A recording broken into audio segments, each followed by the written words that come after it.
الرحمن الرحيم مالك يوم الدين إياك نعبد وإياك نستعين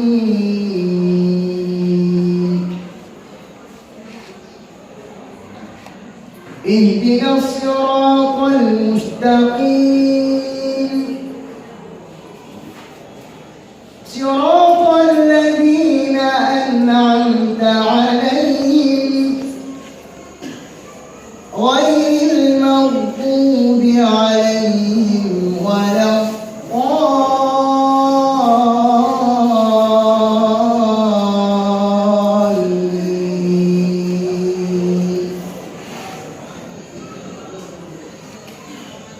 بسم الله الرحمن الرحيم.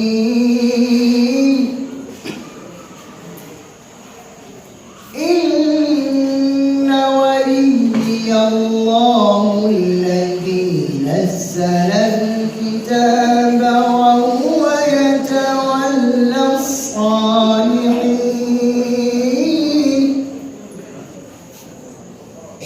والذين تدعون من دونه لا يستطيعون نصركم ولا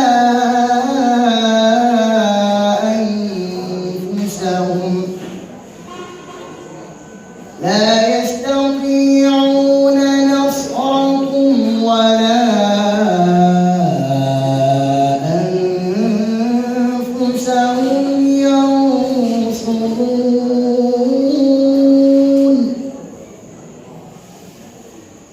وإن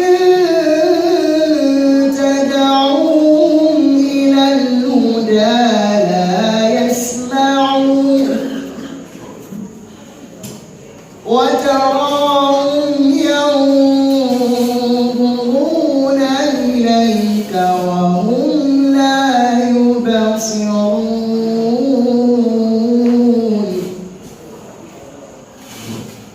خذ العفو وأمر بالعرف وأعرض عن الجاهلين.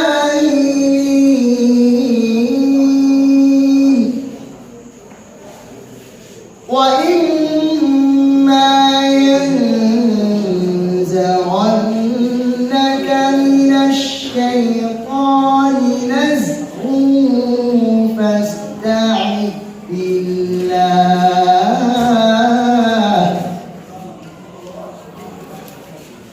وإما ينزغنك من الشيطان نزغ فاستعذ بالله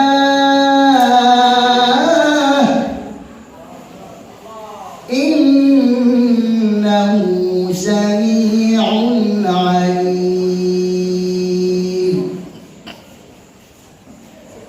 إن الذين اتقوا إذا مسهم طائف من الشيطان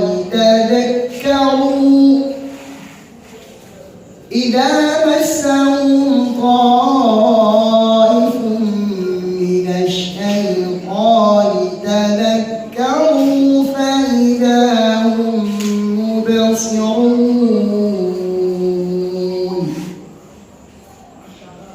وإخوانهم يمدونهم في الغي ثم لا يقصرون. وإذا لم تأتهم بآية قالوا لولا اجتبيتها قل إنما أتبع ما يوحى إلي من ربي هذا بصائر من ربكم وهدى ورحمة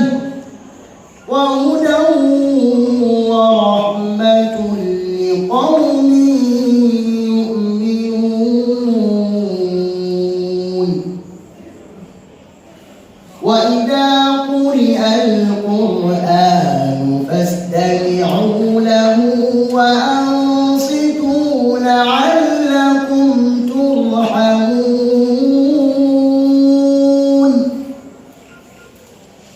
وإذا قرئ القرآن فاستمعوا له وأنصتوا لعلكم ترحمون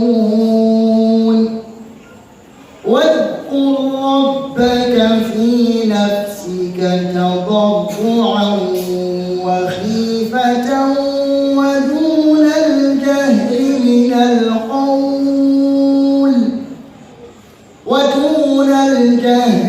القول بالغدو والآصال ولا تكن من الغافلين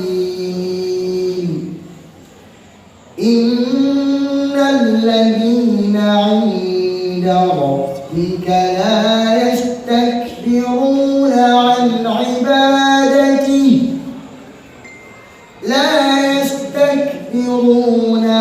عبادته ويسبحونه وله يسجدون صدق الله العظيم.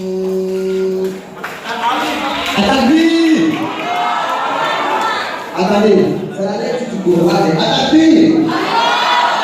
Attendez. Mais je rappelle qu'il se nomme Sow. Inch'Allah, merci beaucoup, cher frère.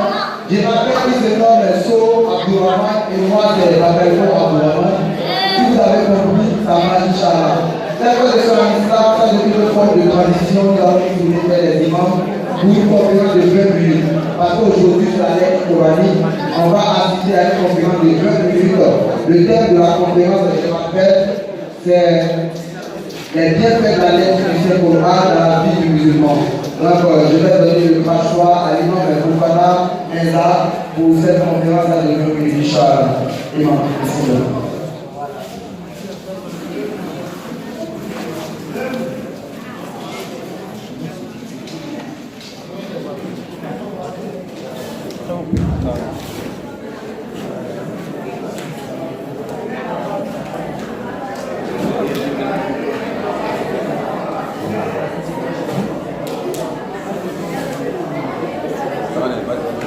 بسم الله الرحمن الرحيم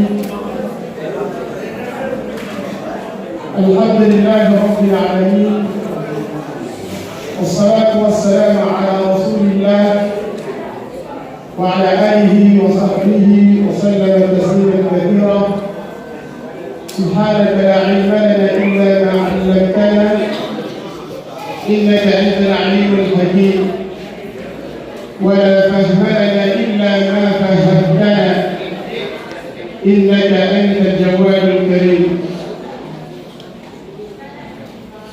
اللهم لا سهل إلا ما جعلته سهلا وأنت تجعل الحزن إذا شئت سهلا اللهم لا تجعلنا الضالين ولا مضلين اللهم لا تجعلنا الضالين ولا مضلين بجودك وكرمك يا رحيم يا رحمن يا رب العالمين.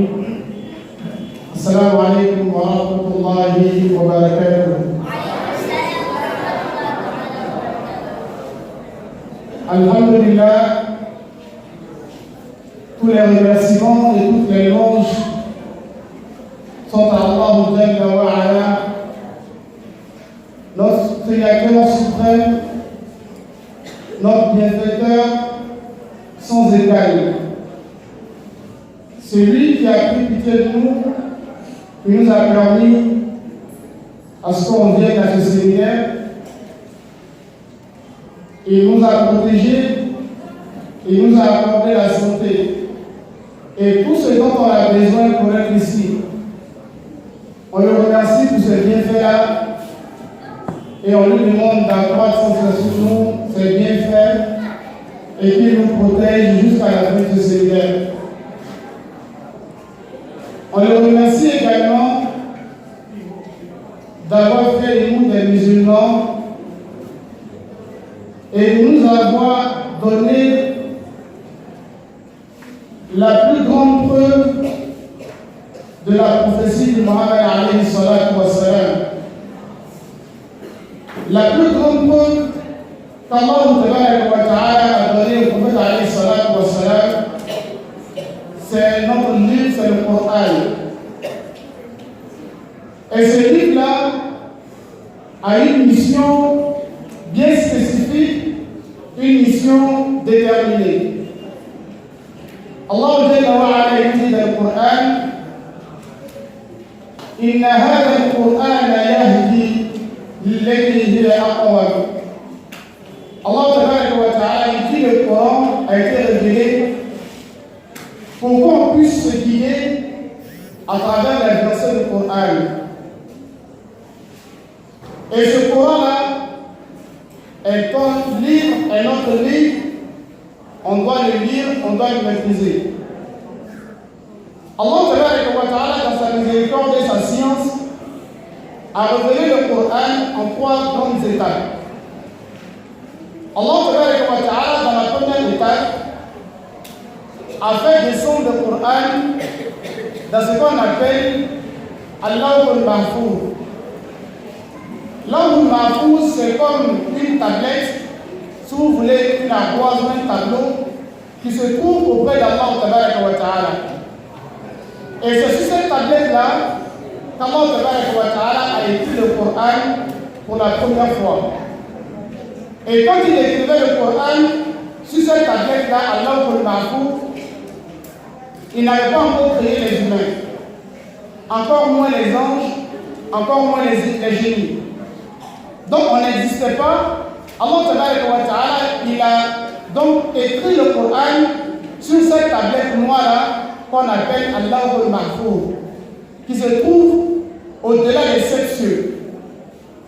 Et quand Allah il a fini d'écrire le Coran sur la tablette noire, à une nuit du décès, Allah il a pris ce Coran-là et il l'a fait descendre au dernier ciel. Vous savez qu'il y a 7 cieux. Donc le ciel qu'on voit, c'est le ciel de Dunya. Et Allah il a fait descendre le Coran de la tablette noire jusqu'au ciel de Dunya, le ciel qu'on voit. Et ce Coran-là a été descendu sur une maison qu'on appelle Baytul Izza. Rasul alayhi salatu wa salam, il nous dit que dans chaque ciel se trouve une maison qui est l'équivalent de la Kaaba. On a la Kaaba sur la terre. Mais dans chaque ciel, il y a une maison qui est comme la Kaaba qui se trouve dans ces cieux-là. Et ces maisons sont sur la même droite que la Kaaba. C'est-à-dire la Kaaba est positionnée. Si on avait, je ne sais pas, une règle pour mesurer, quand tu quittes la Kaaba, tu montes, tu vas tomber sur une maison au premier ciel. Et la maison qui se trouve dans le premier ciel, c'est ce qu'on appelle Baytul Izza. Et c'est sur cette maison-là qu'Allah a fait descendre le Coran en quittant la tablette noire Allahu al-Mahfouz sur cette maison qu'on appelle Baytul Izza. Pour également une parenthèse dans la même veille, il y a aussi une autre maison qui se trouve au 7e ciel qu'on appelle Baytul Ma'mur. Rasul alayhi salatu wa salam, il dit, lorsqu'il est allé au ciel pour aller faire sa visite, Allah lui a permis de visiter ces maisons-là. Et quand il est arrivé à la maison qui se trouve au 7e ciel, il a demandé à Jibril, quelle est cette maison? Jibril alayhi salam, il a dit à Rasul sallam, cette maison s'appelle Baytul Ma'mur. Et autour de cette maison-là, les anges sont chargés de faire la tawaf, le tour de cette maison-là chaque jour. Et chaque jour, Allah permet à ce que 70 000 anges fassent la tawaf autour donc de cette Kaaba-là. Et si aujourd'hui il y a 70 000 anges qui ont fait la tawaf, ces 70 000 anges ne reviennent plus jamais jusqu'à la fin des temps, jusqu'au jour de la résurrection. ça nous donne un peu une idée de comment est-ce que, ou de combien les anges d'Allah sont nombreux. On revient au sujet. Donc la première étape, c'était l'homme Mahfouz. La deuxième étape, Allah a fait descendre le Coran, Baytul Izza. La troisième étape, Allah Jalla wa Ala, il a fait descendre le Coran pendant 23 ans sur Rasul alayhi salatu wa salam pendant sa prophétie. J'espère que je me fais comprendre. Pour aller rapidement, quelle est l'importance du Coran dans la vie du musulman? Rasul alayhi salatu wa salam, dans un hadith rapporté par nos deux chefs, l'imam al-Bukhari et Muslim, dans ce hadith-là, Rasul alayhi salatu wa salam, il a divisé les musulmans en 4 catégories par rapport au Coran. Il nous dit dans ce hadith-là, il dit les musulmans, d'abord le croyant qui lit le Coran est comme une orange. Le fruit orange que vous connaissez. Rasul alayhi salatu wa salam dit le croyant musulman qui lit le Coran est comme une orange. Il dit qu'il a une bonne odeur et il est doux, il est sucré. Pourquoi cette image? Parce que le croyant qui lit le Coran, qui apprend le Coran, les gens l'aiment. Il est attiré par les gens. Tout de suite, notre frère saute, il vient de réciter le Coran. Les matins ou quelques matins, notre imam M. Koubal, il récite le Coran. Donc on sait que quand quelqu'un récite bien le Coran et qu'il l'applique, naturellement les gens l'aiment. Les gens l'ont vu et les gens ont envie d'être son ami, d'être son compagnon. Donc il attire les gens de par sa bonne odeur. Cette bonne odeur-là, c'est l'image qu'il présente. C'est le bon comportement qu'il a à travers le Coran. Quand il récite le Coran, les gens veulent l'approcher. Et ce croyant-là, le fait que les gens veulent l'approcher équivaut à son odeur. Et Rasul alayhi salatu wa salam, il dit, ce croyant est doux, il est sucré, parce que grâce à ce Coran-là, il arrive à changer son comportement. Rasul alayhi salatu wa salam, il nous dit, le meilleur d'entre vous, c'est celui qui a appris le Coran. Quand il dit wa'allamahu, généralement on vous donne un sens qui n'est pas faux, mais ce sens-là est le deuxième sens. Il y a un premier sens qui précède ce sens-là. Quel est le sens de ce hadith-là? Rasul alayhi salatu wa salam dit, celui qui apprend le Coran et l'a enseigné, ça veut dire que lorsque tu apprends le Coran doit-même t'enseigner. Il ne s'agit pas d'apprendre le Coran et puis avoir un mauvais comportement. On voit il y a des gens qui connaissent le Coran, quand ils lisent le Coran, ils ont une belle voix. Mais ce sont des voleurs, ce sont des menteurs, ce sont des fornicateurs. Ça n'a pas de sens. Le Coran doit être capable de te transformer. Et si le Coran a changé ta vie, a changé ton comportement, ça veut dire que le Coran t'a enseigné. Et c'est cette personne-là la meilleure des personnes. Donc il ne s'agit pas de quelqu'un qui a appris le Coran et qui enseigne les gens. Alors que lui-même le Coran ne l'a pas enseigné. Ce n'est pas de cette personne qu'il s'agit. Il s'agit d'une personne qui connaît le Coran. Et quand il connaît le Coran, les versets du Coran l'ont enseigné lui-même. C'est de cette personne-là qu'il s'agit. Donc Rasul alayhi salatu wa salam, il dit le croyant qui lit le Coran équivaut à une orange. Il a une bonne odeur et puis il est également succulent, il est doux. Ça c'est la première catégorie. La deuxième catégorie, il dit le musulman, le croyant qui ne lit pas le Coran équivaut à une date. Il n'a pas d'odeur, mais il est doux. Quand il prend la date sèche, directement tu ne sens pas l'odeur, à moins que tu t'approches vraiment. Toute chose a une odeur. Mais la chose il dit la date n'a pas d'odeur, il dit que l'odeur ne frappe pas. Donc un musulman ou un croyant qui n'apprend pas le Coran, directement les gens ne sont pas attirés par lui. Mais c'est lorsque tu te rapproches de lui que tu te rends compte que c'est un croyant, que tu te rends compte que c'est quelqu'un de bien. Mais à première vue, tu ne le sais pas parce qu'il ne connaît pas le Coran, il n'apprend pas le Coran. Ça, c'est la deuxième personne. La troisième catégorie de personnes par rapport au Coran, Rasul alayhi salatu wa salam, il dit l'hypocrite qui apprend le Coran équivaut a une fleur aromatique. C'est-à-dire qu'il y a des fleurs, quand tu prends ces fleurs-là, la fleur sent bon. Ça sent bon, mais il dit c'est amer. Il y a des fleurs, quand tu prends la fleur, ça sent bien, c'est bien beau, mais quand tu mets dans ta bouche que tu veux manger, c'est amer. Rasul Sallallahu alayhi wa sallam, il dit c'est un hypocrite. Quel est l'hypocrite parmi les musulmans? Un hypocrite, c'est quelqu'un, il est musulman, il n'apprend pas le Coran à cause d'Allah, il apprend le Coran pour se faire voir. Il apprend le Coran parce qu'il voit les gens réciter le Coran, il est content, il apprend le Coran pour qu'on dise qu'il a appris aussi le Coran, soit pour avoir de l'argent, pour avoir un mari, pour avoir une femme, etc. Mais ce n'est pas à cause d'Allah qu'il a appris le Coran. C'est de lui Rasul Sallallahu parle en disant qu'il est hypocrite. Et cette personne-là, Rasul Sallallahu il dit qu'il ressemble à cette fleur aromatique-là parce que grâce au Coran qu'il récite, les gens l'envient, les gens l'aiment à cause de son Coran, mais quand tu te rapproches de lui, tu veux faire amitié avec lui, tu te rends compte qu'il a un nouveau comportement.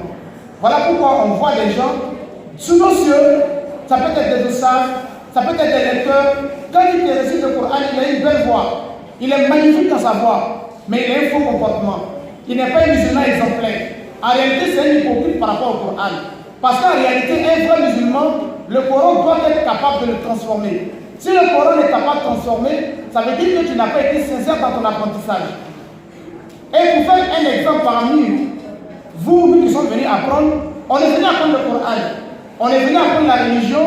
Ça veut dire que ce qu'on a appris dans la religion, dans le Coran, doit se voir dans nos comportements.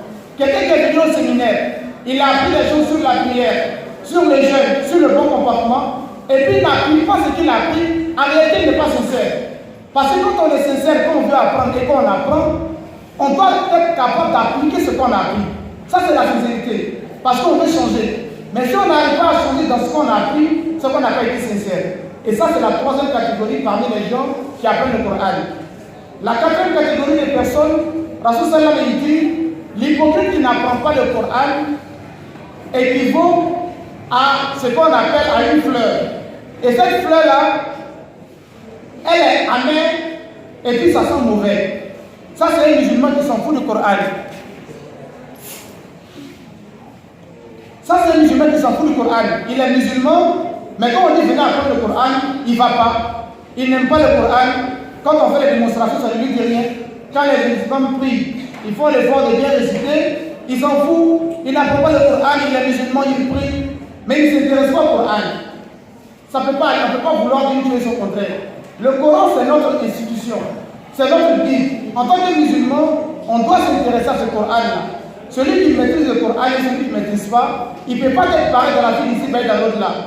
Rasul alayhi salatu wa salam, il dit le Coran sera pour nous un intercesseur au jour de la résurrection. Si le Coran te fait rentrer au paradis, quand on sera au paradis, Rasul alayhi salatu wa salam nous dit, Allah va demander à chaque personne de réciter le Coran. Tu es déjà au paradis. Mais si tu récites le Coran, ton degré au paradis va s'augmenter en fonction des sourates que tu as mémorisées. Si tu as mémorisé Fatiha seulement, dès que la Fatiha finit, toi tu t'arrêtes là. Mais si tu as mémorisé tout le Coran, tu seras dans les degrés les plus hauts dans le paradis. Mais là au moins tu es rentré dans le paradis. Mais quand on sera sur la scène du jugement, le Coran va venir demander pardon à Allah pour ceux qui ont appris le Coran avec sincérité. Et Rasul alayhi salatu wa salam, il dit lorsqu'on récite le Coran, chaque lettre, on a 10 mérites. Quand tu dis Alif, tu as 10. Quand tu dis Bismillah ar-Rahman ar-Rahim, le 10 ça fait 10 mérites. Le Sin avec Soukoun ça fait 10 mérites. Le Bin ça fait 10 mérites. Donc tout ce que tu récites, chaque lettre te donne 10 mérites. Et dans ce hadith, il dit, celui qui récite ou qui apprend le Coran avec difficulté, il a 2 mérites. Il a un premier mérite parce qu'il apprend le Coran avec difficulté. Son maître l'insulte, son maître le frappe, on lui parle mal, mais il patiente. Le matin, quand on fait le cours de Coran, il y a des gens qui vous insultent, ils vous parlent mal. Vous êtes venus dans le séminaire, c'est pour apprendre le Coran. Vous ne dormez pas bien, vous ne mangez pas bien. Vous avez 2 mérites. Le premier mérite pour l'effort que vous faites. Voilà pourquoi quand on apprend la religion, on ne doit pas trop se plaindre. Quand on vient dans le séminaire, on ne se plaint pas trop. Parce qu'on sait qu'on est venu pour Allah, on est venu apprendre la religion. Et le premier mérite, ça c'est à ce niveau-là. Le deuxième mérite, ça se trouve au niveau du fait que tu apprends le Coran. Et le Coran, donc elle l'a mis, celui qui apprend le Coran, elle l'a mis d'Allah, qu'Allah fasse qu'on soit ses amis, car il facilite l'apprentissage du Coran, car la façon de le Coran. Sur ce, wassalamu alaikum wa rahmatullahi wa barakatuh.